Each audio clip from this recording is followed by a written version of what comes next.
Bueno,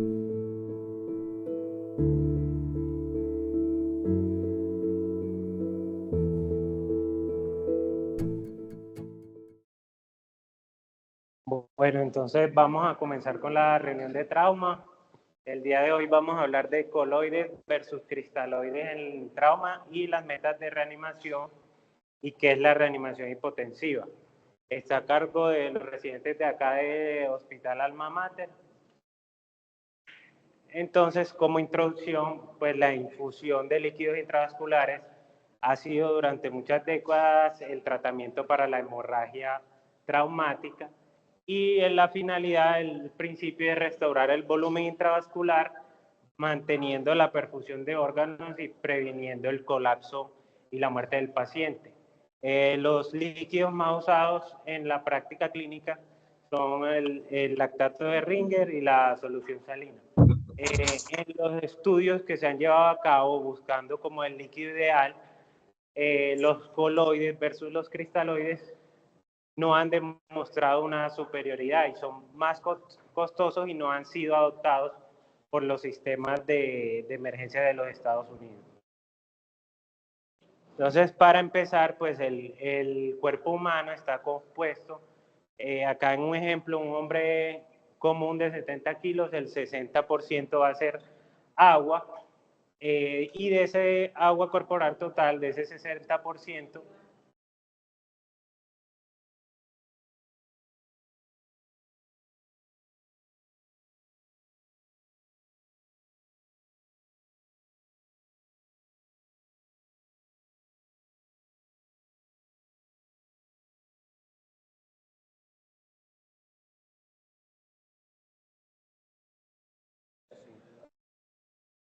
entonces, del 60% de agua corporal total, un tercio va a ser el líquido extracelular y 2/3, la mayoría, va a ser líquido intracelular. De ese líquido extracelular va a haber el líquido extravascular, que es en su mayoría el 3 de las 4 partes, y solo el líquido intravascular va a ser aproximadamente, o sea, la volemia del paciente aproximadamente 3.5 litros. Esta gráfica para mostrar las diferencias de los líquidos que utilizamos. Va a haber pues diferentes líquidos, líquidos dextrosados, los cristaloides y los coloides. Y acá en la gráfica podemos ver a qué parte de ese líquido del cuerpo humano van a ir cada uno de estos. Entonces, los coloides tienen diferente a los cristaloides, que el 100% del coloide que nosotros infundimos va a ir a ese líquido plasmático. En cambio, los cristaloides, que son los que usualmente utilizamos, la mayoría, aproximadamente el 80%, va a ir al líquido intersticial. Entonces, por ejemplo, si nosotros le ponemos a un paciente 3 litros de cristaloides, la expansión intravascular que vamos a generar es lo mismo que ponerle 1 litro de coloide. Entonces, eso es importante para entender por qué a veces se ha pensado y por qué se ha estudiado los coloides en el trauma, por su gran aporte al líquido intravascular. ¿Qué son los coloides? Los coloides son partículas de alto peso molecular que van a aumentar la presión oncótica y por este efecto van a expandir mucho más rápido el volumen intravascular. Entonces contienen estas moléculas que son grandes, de alto peso, que ejercen ese efecto osmótico y van a traer el líquido al espacio intravascular. Va a haber los naturales y también sintéticos. Naturales, el ejemplo es la albúmina que se produce en el hígado, la producimos normalmente y es derivada del plasma del ser humano. Tiene un peso molecular aproximado de 67.000 daltons, o sea, un alto peso molecular, y van a estar los sintéticos, los principales, los dextranos, las gelatinas y los almidones.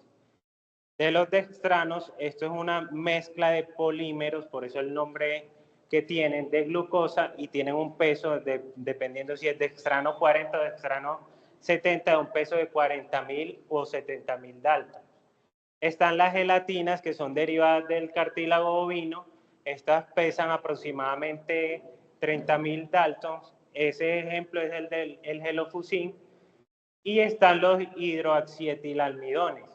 Estos son polímeros modificados de polisacáridos naturales, o sea, que son extraídos del maíz o de la patata, y tienen un peso aproximado, estos son los que más pesan, de 130.000 Daltons. Entonces, por ese peso molecular producen el efecto que les había mencionado.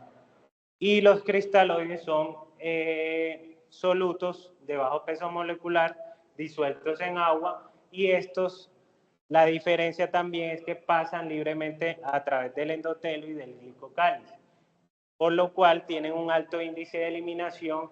A los 60 minutos, el volumen que nosotros infundimos, solo el 20% va a estar en el espacio intravascular, o sea que generan una expansión temporal de ese volumen intravascular.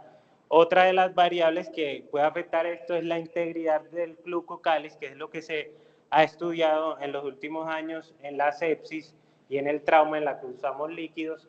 Ese glucocálice del endotelio va a estar alterado por la inflamación y va a permitir que se pierda más el líquido intravascular. ¿Cuáles son las desventajas de los coloides? Tienen un mayor costo, generan unas reacciones de hipersensibilidad, y específicamente, por ejemplo, el dextrano va a reducir la agregación plaquetaria, que esto va a ser obviamente malo en el trauma. Los coloides, que son a base de almidón, tienen como efectos adversos reacciones anafilácticas y también insuficiencia renal, y el hidroxietilalmidón puede causar coagulopatía. Entonces, estos coloides se ha estudiado últimamente y se ha evidenciado que reducen la firmeza del coágulo y reducen también la actividad de los factores de coagulación, que no es benéfico claramente en el trauma. ¿Cuáles son las desventajas también de los cristaloides? Desde ya estos, hace muchos más años, desde los años 90, se ha visto que tienen efectos deleterios para los pacientes cuando se sobrepasa el uso de los líquidos. Entonces, usar demasiados líquidos en el trauma aumenta la presión arterial, y esto va a generar que podamos, si no tenemos el sangrado controlado, haya una mayor pérdida de sangre, haya hemodilución, hipotermia y coagulopatía con los líquidos que están fríos y que van a diluir la sangre del paciente. Entonces esto genera que se aumente ese rombo letal o rombo de la muerte en el trauma. Otras desventajas que tienen los cristaloides es que alteran la barrera de ese endotelio y del glicocálice, y también, como sabemos, no es lo mismo el líquido que nosotros infundimos que la sangre. El líquido no transporta oxígeno, entonces va a disminuir la entrega de oxígeno a los tejidos, y también puede aumentar la hemorragia, que esta va a ser continua y no controlada si pues no hemos controlado mecánicamente el sangrado. En un estudio de New England, el estudio Proper, se evidenció que cada 500 cc de cristaloides que ponemos en las primeras 6 horas de trauma, por cada bolsa de 500 cc se aumenta un 9% el SDRA en el paciente. Entonces se ha visto en los últimos años que hay una necesidad de limitar el uso de cristaloides, y se ha virado hacia el uso de los hemocomponentes. ¿Qué es la hipotensión permisiva? Entonces se ha visto que mantener una presión arterial que perfunda los órganos vitales al paciente, pero que no sea tan alta, lo que va a hacer es que haya una menor pérdida sanguínea y que prevenir la remoción de los coágulos que está generando el paciente en el trauma. Desde el 1918, Fraser publicó, pues dijo que si la presión arterial aumentaba antes de que el cirujano controlara el sangrado, se iba a perder la sangre. Brecher, en la Segunda Guerra Mundial, entonces llamó esa idea la resucitación hipotensiva, que en esa época era mantener una presión arterial sistólica entre 70 y 80 milímetros de mercurio antes del reparo quirúrgico. Y Mattox en el 94 publicó y dijo que en la resucitación con bajos volúmenes de cristaloides más la hipotensión permisiva reducía la mortalidad. ¿Qué consideraciones hay que tener con la reanimación hipotensiva? Hay que regular la profundidad y la duración de esa hipotensión permisiva. El objetivo más aceptado es una presión arterial sistólica de 90 para pacientes que no tengan trauma cráneoencefálico. Sin embargo, última evidencia, últimos artículos han venido hablando que si este límite podría ser demasiado bajo y se podría ser más laxo y tener un objetivo entre 100 y 110. Y otra cosa muy importante que mucha gente no conoce es que esa hipotensión permisiva hay que limitarla aproximadamente 60 minutos y buscar el control del sangrado y ya luego llevar al paciente a una normotensión. Entonces, la limitación de esa hipotensión permisiva mitiga ese poco suministro de oxígeno y de sangre que van a tener durante ese manejo, pero como ya dijimos, tiene que ser un manejo corto mientras el paciente se le hace todo lo que necesita y el control quirúrgico del sangrado. ¿Qué es la resucitación hemostática? Que es otro término también. Se ha visto que el uso deliberado de los cristaloides y también de los glóbulos rojos solos va a aumentar la coagulopatía del paciente en el trauma. Entonces, lo que se debe hacer es el uso de hemocomponentes en relación 1-1-1 entre glóbulos rojos, plasma fresco congelado, plaquetas y criodo precipitado, es lo que está recomendado actualmente. Esto disminuye la mortalidad de un 65 hasta un 19% y va a disminuir las complicaciones, el resangrado y la sepsis. ¿Cuál es el objetivo aquí? En los paraclínicos como tal, una hemoglobina mayor o igual a 8, plaquetas mayor o igual a 100.000 y tratar de normalizar o los tiempos de coagulación o ya más actualmente lo que se usa es la tromboelastografía o la tromboelastografía rotacional como el ROTEM y mantener un fibrinógeno mayor a 100. Bueno, acá aclarar que más recientemente no solo se recomienda usar los hemocomponentes 1-1-1, sino también la sangre total, que es incluso mejor que utilizar esos hemocomponentes 1-1-1. Entonces ahora se habla de la reanimación o resucitación en control de daños, que va a englobar todo esto que hablamos anteriormente. Entonces vamos a hacer hipotensión permisiva, resucitación hemostática con hemocomponentes y cirugía de control de daños para control de ese sangrado. Hay unas guías del año pasado de la Sociedad Americana de Trauma. Ellos lo que recomiendan es que en la hemorragia por trauma se debe utilizar, si está disponible, la sangre total o los hemoderivados en relación 1-1-1. Si esto no está disponible, porque en todas partes no lo tenemos, ahí sí van a estar indicados los cristaloides, como el lactato de Ringer o el plasma light, solo si no están disponibles los hemoderivados. Como vemos, no recomiendan los coloides, que es lo que estamos hablando hoy, y también recomiendan esa reanimación hipotensiva con una meta de presión arterial sistólica mayor a 70 y una presión arterial media mayor a 50. ¿Cuáles son las indicaciones para la reanimación de control de daños? Hay 3 grupos de indicaciones, las del mecanismo del trauma o anatómicas, las fisiológicas, o sea, el examen físico y los signos vitales del paciente, y la paraclínica. Entonces, la anatómica, vamos a ver que podemos hacer el índice ISS del trauma. Cuando el paciente tiene un politrauma, vamos a ver si da mayor a 36 puntos, estaría indicada en esta paciente una resucitación de control de daño. También los traumas penetrantes en tórax, traumas de huesos largos. Y en cuanto a los fisiológicos o los parámetros, los signos vitales del paciente, si tiene pulsos débiles luego del trauma, si tiene una presión sistólica menor a 100, que esté taquicárdico con una frecuencia mayor a 100, una PAFI menor de 250 o que esté oligúrico, o sea, menos de 50 cc en una hora.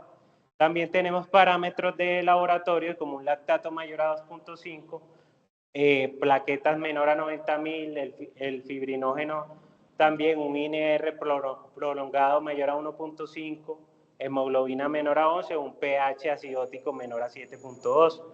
También el base exceso que esté menor a 6. Pero en esta guía de la Asociación Americana de Trauma tratan de simplificar todas estas indicaciones que estábamos mencionando y ellos hablan del índice de choque, que lo que recomienda es calcular el índice de choque con la presión y la frecuencia cardíaca del paciente si ya mayor a 1 o si tiene una presión menor de 90, estaría indicado en estos pacientes una reanimación de control de daños. En cuanto a los laboratorios, ellos solo hablan del déficit de base que esté menor a 6, un INR que esté mayor a 1.5 o un lactato mayor a 2.5. Y en cuanto a el examen físico del paciente, que tenga una fractura inestable de pelvis o que tenga un FAS positivo. Entonces, en esta guía simplifican las indicaciones del control de daños posterior al trauma. Acá, pues para empezar con los estudios de los que vamos a hablar, tratando de traer la evidencia más reciente, porque en los últimos años ya no se ha hablado tanto, no se ha estudiado en el trauma como tal los coloides versus cristaloides. Este es un estudio del 2024 en que ellos evaluaban, comparaban los cristaloides versus los coloides, pero en pacientes que iban a cirugía no cardíaca. Entonces trataban de hacerle a los dos grupos de pacientes una reanimación guiada en metas con ambos líquidos. Y lo que hicieron fue un metaanálisis con solo estudios aleatorizados. ¿Qué vieron aquí? Reunieron entonces 15 RCT, un total de casi 3.000 pacientes que iban a cirugía no cardíaca, se les daba terapia líquida con coloides o cristaloides y se vio que los coloides únicamente disminuían las complicaciones del tracto digestivo como el edema por el uso de líquidos cuando se comparaba con los cristaloides, pero no hubo ningún beneficio en cuanto a mortalidad, a complicaciones postoperatorias, ya sean diferentes sistemas cardiovascular, respiratorio, urinario, del sistema nervioso central o en cuanto a complicaciones infecciosas. Tampoco hubo una diferencia en la duración de la estancia hospitalaria y en la UCI. Ahora va a continuar Juan Felipe. Bueno, ¿me escuchan?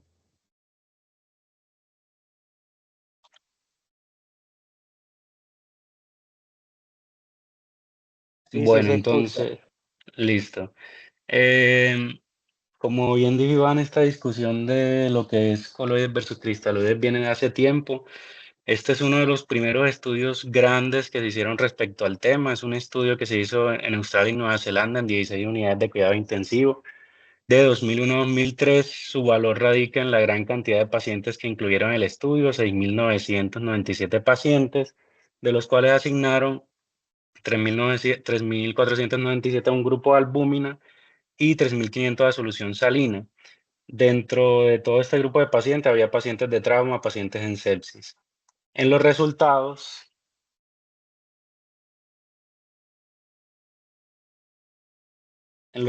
podemos ver que de los desenlaces que ellos midieron, el principal, que fue la mortalidad de 28 días, no hubo ninguna diferencia estadísticamente significativa. Y con respecto al resto de resultados secundarios, que era tiempo de estancia en UCI y tiempo de estancia hospitalaria, no hubo ningún beneficio de los coloides versus los cristaloides, siendo los cristaloides fluidos más disponibles y más económicos. El siguiente estudio es el estudio Crystal.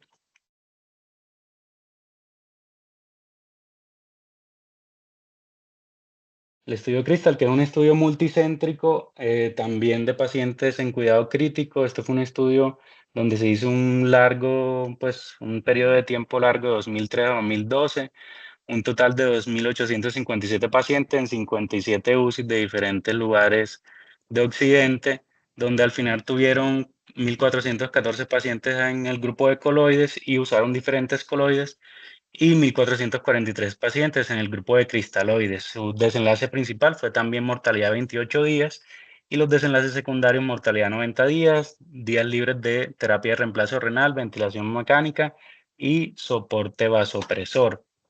¿Qué encontraron ellos en sus resultados? Pues nuevamente que el desenlace principal no hubo ninguna diferencia estadísticamente significativa, y dentro de los desenlaces secundarios se vio principalmente una ventaja en el grupo de coloides sobre la liberación de ventilación mecánica y la liberación de soporte vasopresor en los primeros 7 días, pero digamos que el impacto no fue clínicamente mayor. Entonces ellos también llegan a la conclusión de que no hay como una diferencia que justifique el uso de coloides por encima de los cristaloides. De las últimas revisiones también más grandes, aunque si bien no es tan reciente, esta revisión de Cochrane de 2018 incluyeron 69 estudios para un total de 30.000 pacientes, donde se compararon diferentes coloides versus cristaloides, y digamos que ellos hacen el análisis de los diferentes fluidos versus los cristaloides, y lo que encuentran es que hay poca o ninguna diferencia en la mortalidad, que es lo que se quería ver. Y al final lo que concluyen es que en el uso de coloides versus cristaloides no hay diferencia entre usar coloides sobre cristaloides, y que los almidones, en los estudios que encontraron, probablemente aumenten la necesidad de transfusión y terapia de reemplazo renal. Entonces, otra cosa de la que se viene hablando últimamente es sobre los cristaloides balanceados. Entonces, los cristaloides balanceados son aquellos cristaloides que tienen diferentes partículas o diferentes electrolitos que permiten que el líquido se parezca más al líquido extracelular normal del cuerpo, y además tienen buffers que ayudan a mantener un pH estable, disminuyendo la complicación del salino de las alteraciones del pH. Entonces, esto es como lo último que se viene estudiando, y este es uno de los estudios más grandes, el BEST, donde ellos buscaron en diferentes bases de datos del 1 de septiembre o sea, buscaron diferentes bases de datos hasta el 1 de septiembre de 2023, y lo que encontraron fue un total de 34.685 pacientes, 17.000 para cristales balanceados, 17.000 para solución salina. Si vemos los datos estrictos, no hay ninguna diferencia estadísticamente significativa entre las soluciones balanceadas y el salino normal. Pero ¿qué pasa? Entonces ellos hacen una estrategia de análisis de datos que se llama un análisis bayesiano, donde a partir de unos datos que ya tenemos podemos hacer inferencias y con una fórmula matemática hacer como una suposición exponencial de cómo se vería el efecto a mayor escala de las diferentes intervenciones que tenemos, y lo que encuentran es que los resultados favorecen a las soluciones balanceadas y logran inferir que hay una disminución de una mortalidad en aproximadamente un 5% cuando se compara con la solución salina normal.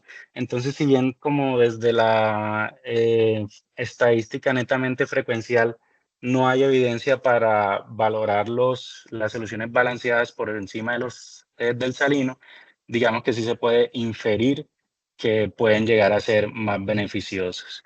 Entonces, para ir retomando ideas y ir cerrando la presentación, ¿qué dicen las guías del control del sangrado y de coagulopatía en su última edición solamente con respecto a los líquidos? Entonces, como ya venía diciendo Iván, se recomienda el uso de una terapia de volumen restringido para mantener una presión entre 80 y 90 mililitros de mercurio, con una media de 50 a 60 hasta lograr control del sangrado. Y si el paciente tiene TEC, pues recomiendan que se mantenga una presión casi normal. Sobre qué cantidad de volumen le vamos a administrar en líquido a estos pacientes. Entonces tenemos que la guía y diferente literatura recomienda lo siguiente: o un total de 15 mililitros por kilo, o 1 a 1.5 litros de cristaloides. Eso es lo máximo de cristaloides que deberíamos aplicarle a un paciente.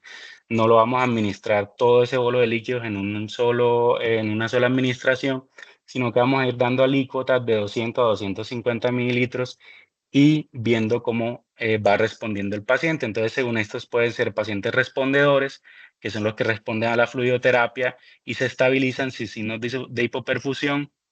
Podemos estimar que estos pacientes apenas tienen un porcentaje de pérdida del volumen de un 15% menos. Los respondedores transitorios son los que responden de forma inicial, pero posteriormente empiezan a deteriorarse. Estos pacientes podemos determinar que han perdido un 15-40%. Es un paciente que requiere una intervención más urgente. Y el paciente no respondedor, que es el paciente que permanece inestable a pesar de que ya yo le pasé la cantidad de líquido requerida.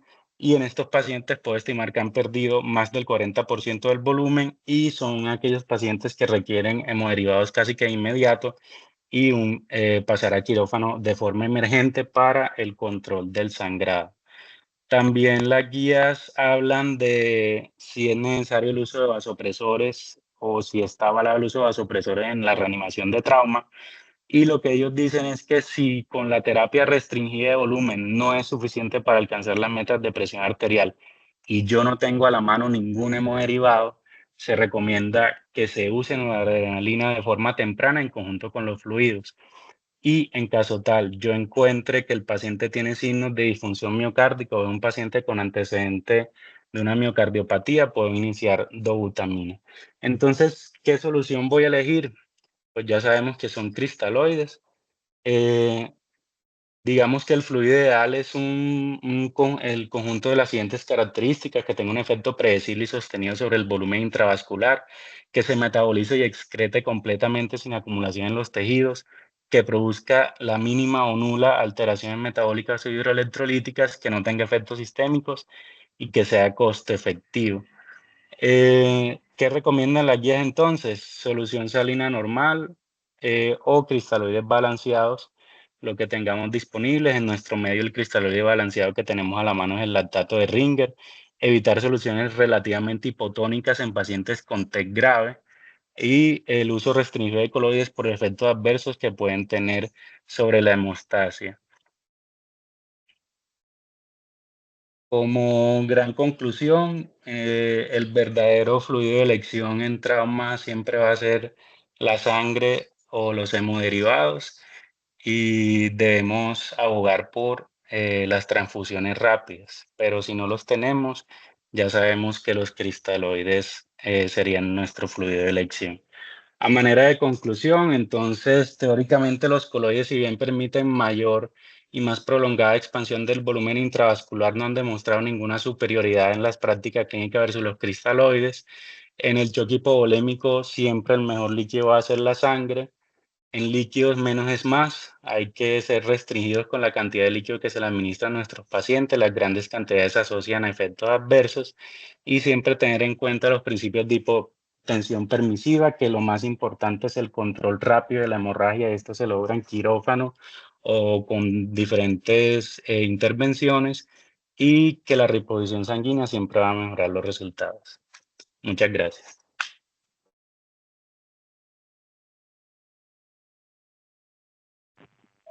Bueno, muchas gracias. Una revisión amplia. Ahí está el profe Moreno, que el profe Moreno es el que dicta ahí la cátedra de reanimación. Hay varios punticos que quería tocar. Uno es sangre total y la sangre total reconstituida. Eso es lo que realmente no se ha demostrado diferencia cuando usted la reconstituye. Y lo otro es el tema de sangre fresca total, que es la sangre que está almacenada menos de 24 horas en el banco de sangre. Es diferente a la sangre total. ¿Va? Ese concepto hay que tenerlo claro.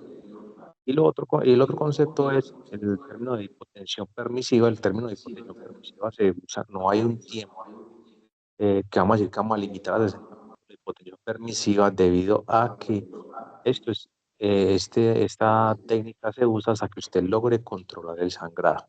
Por lo tanto, si usted le dice a alguien que tiene un paciente en un primer nivel que está lejos de acá, que el tiempo de transporte son 6 horas, que lo tiene que llevar a normotensión en el trayecto, pues obviamente eso no le va a funcionar y por lo tanto va a tener que hacer uso de la hipotensión permisiva.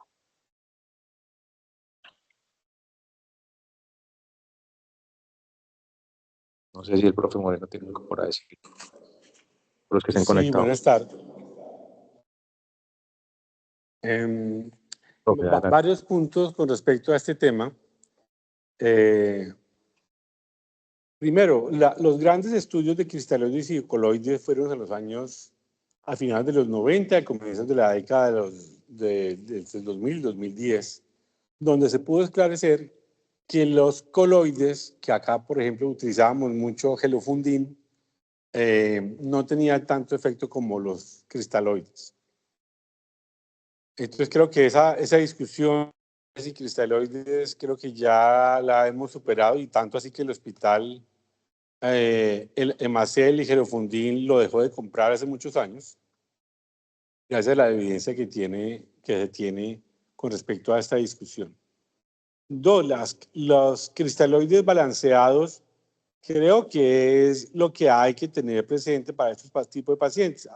Son 4, son el acetato de Ringer, el lactato de Ringer, la solución Harman, que no es lo mismo que Ringer, y el otro es el Plasma Light, que no sé si ya se consigue aquí en Medellín. Pero fundamentalmente aquí nos defendemos con la solución Harman, que tiene Corpaul, y también tenemos lactato de Ringer, que es lo que siempre tenemos presente para la reanimación de este tipo de pacientes. Quería referirme a la reanimación hemostática con respecto a la transfusión de sangre total que mencionó en la última diapositiva. Creo que eso sí es algo que hay que leerlo muy bien y entre líneas, porque la sangre total aquí en Medellín, creo que no hay ningún laboratorio, no hay ningún banco de sangre que la haga, y creo que no la va a producir. ¿Por qué? Porque es que la sangre total que se ha estudiada, sobre todo en el ejército norteamericano, en Afganistán,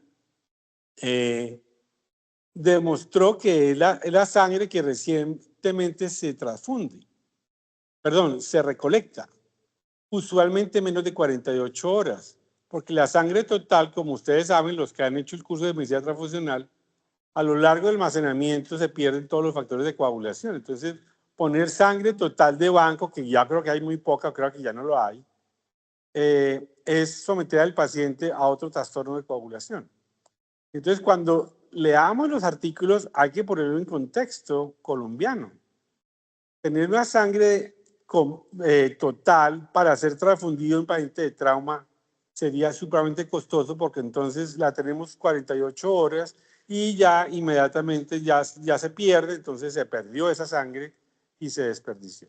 Entonces lo que nosotros hacemos, todos los bancos de sangre en Latinoamérica, es que toda sangre que se recibe se procesa para sacar los diferentes hemocomponentes.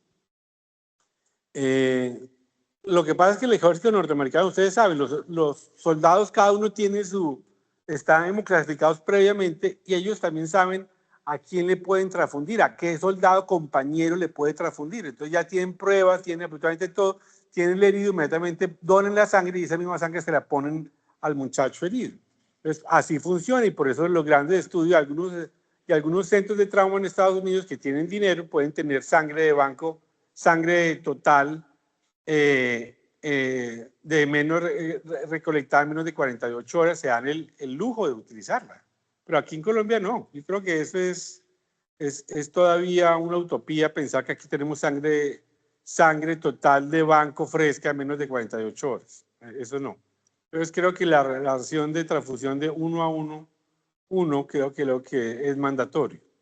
Lo otro que yo he visto, sobre todo por los colegas urgentólogos, es que llega el paciente con algo de hipotensión y automáticamente le ponen transfusión de sangre al paciente sin hacer la reanimación con cristaloides. Entonces lo que pasa es que el paciente termina transfundido de un paciente con una hemoglobina de 16 más 2 unidades de glóbulos rojos, va a quedar con 17 casi. Esto lo hemos visto ya varias veces por el afán de transfundir y seguir las guías. Es supremamente importante que ustedes determinen la inestabilidad hemodinámica del paciente. Ese es el punto más importante. Si ustedes no pueden diagnosticar, pues no tienen argumentos para diagnosticar una inestabilidad hemodinámica y el paciente realmente no lo está, no lo transfundan. Hagan la reanimación con oxígeno, el cristaloide balanceado, ojalá con Harman o con Ringer, lo que haya en el hospital, con oxígeno y determina la situación. Y mira la respuesta hemodinámica del paciente con la reanimación de líquido. Es que es muy frecuente que el paciente lo apuñalan, llega aquí sudoroso, asustado, pálido, taquicárdico, le ponen el primero 500 de desarma y el tipo ya el muchacho revivió, entre comillas. El muchacho se mejoró. Yo he visto acá que inmediatamente le zampan pues 3 unidades de glóbulos rojos con 3 de plasma a un paciente con una hemoglobina de 15. Eso no tiene sentido. Hay un error claro de desconocimiento de cómo se diagnostica una inestabilidad hemodinámica, que yo creo que es el truco. Lo otro, los parámetros para poder terminar la cirugía de control de daño que lo establecieron, y eso ha sido muy discutido. Yo diría más que los parámetros bioquímicos y la diuresis, entonces yo tengo que esperar una hora para mirar si la diuresis es menos de 50 para poder tener otro argumento para meterlo a cirugía de control de daño. No, yo creo que hay unos parámetros que es de inmediatos. O sea, el paciente llega al hospital, inmediatamente sé que este paciente, tenga lo que tenga, va para cirugía de control de daño. Eso es fundamental y todos lo deben conocer. 2, el paciente que entra en reanimación se recupera y que rápidamente, en menos de una hora, nuevamente se torna inestable. Ahí es donde ese paciente es donde tomamos los exámenes, los gases arteriales, tomamos pruebas de coagulación, miramos la diuresis. Y el otro parámetro es el paciente que uno entra a cirugía, supuestamente por un choque hemorrágico, y encontramos múltiples lesiones que no le permite al cirujano realizarlas. Si usted no puede controlar la cirugía en menos de media hora, y muchos decían que en menos de 5 minutos usted ya puede determinar qué le va a hacer y cuánto tiempo puede consumir la reparación. Si usted ve que la reparación va a consumir mucho más tiempo de una hora, ese paciente debe someterlo a una cirugía de control de daño. Obviamente, esto es una conclusión, es una recomendación muy gruesa porque hay que desglosarla en muchas partes. Si hay trauma en el tórax, si hay fractura de pelvis, que son los que favorecen a que uno vaya a una cirugía de control de daño. Y porque uno ve también en el postoperatorio pacientes que los empaquetan y a las 12 horas ya está listo. ¿Qué quiere decir? Que el paciente nunca necesitó una cirugía de control de daño. Porque usualmente ya está demostrado que los pacientes en choque hemorrágico que someten a cirugía, que realmente necesitan una cirugía de control de daño, necesita por lo menos en promedio de 30 horas más o menos para su recuperación. También depende de la agresividad de la atención médica, si fue lo más rápido posible, o tuvo dificultades en el transporte, o las enfermedades del paciente previas, etc. Pero aquellos pacientes que uno realmente lo está llevando a una segunda intervención en menos de 24 horas es porque el paciente no necesitaba la intervención, una cirugía de control de daño. Lo otro, uno no mide una cirugía de control de daño cuando lo va a intervenir por las horas. Nunca jamás. Uno no puede decir, ay, mire, ya llevamos, vamos a completar 48 y después de 48 ya lo podemos operar. No hay ningún estudio que le sustente el tiempo de cuidado empaquetado del paciente para la reintervención. Son los parámetros hemodinámicos y bioquímicos que le va a definir el cirujano a este paciente. Ya está en condiciones para llevarlo a cirugía. Tenga 30 horas, 40, 50, 80 horas de evolución. Ese es un dato muy importante. Muy bien, muchas gracias.